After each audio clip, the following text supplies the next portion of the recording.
ফেব্রুয়ারিতে নির্বাচন আয়োজন নিয়ে দ্বিধাদ্বন্দ্বের কোনো কারণ দেখছেন না বিএনপি, এমন মন্তব্য করেছেন দলটির মহাসচিব মির্জা ফখরুল ইসলাম আলমগীর।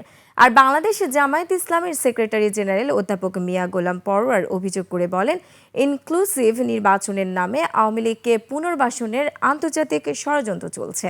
বিস্তারিত মাহিলা ইসলামের রিপোর্টে। জাতীয় প্রেস ক্লাবে গণঅভ্যুত্থানে সাংবাদিকদের ভূমিকা নিয়ে বাংলাদেশ ফেডারেল সাংবাদিক ইউনিয়ন ও ঢাকা সাংবাদিক ইউনিয়নের আলোচনা সভায় অংশ নেন বিএনপি, জামায়াত সহ ফ্যাসিবাদ বিরোধী আন্দোলনের অংশ নেয়া রাজনৈতিক দলগুলোর প্রতিনিধি ও সাংবাদিক নেতারা। বলেন, বিজয়কে অক্ষুণ্ণ রাখতে ঐক্যবদ্ধ হয়ে কাজ করার পাশাপাশি সব রাজনৈতিক দলগুলোকে আরও সহনশীল হতে হবে। সব অনিশ্চয়তা দূর করে নির্বাচন করতে পারার মধ্যেই এই জুলাই অভ্যুত্থানের সার্থকতা নির্ভর করে। আমার এটা না হলে ওইটাও হবে না, এই অধিকার তো আপনার নাই। এই যে মানসিকতা আর পলায়নকৃত স্বৈরাচারের মানসিকতা একই মানুষ। জামায়াত ইসলামী সেক্রেটারি জেনারেল মিয়া গোলাম পরোয়ার অভিযোগ করেন, সুষ্ঠু নির্বাচনের দিকে দেশ এগিয়ে গেলেও বারবার একটি অপশক্তি সেই পথে বাধার সৃষ্টি করছে।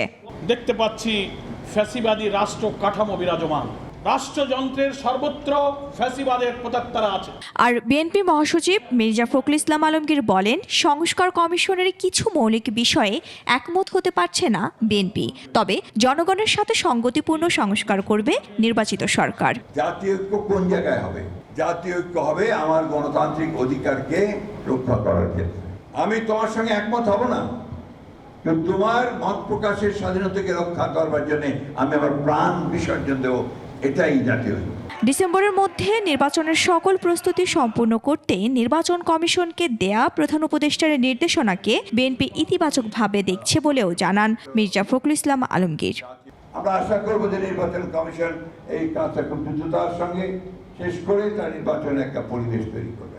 মাহিলা ইসলাম, 21 টেলিভিশন, ঢাকা।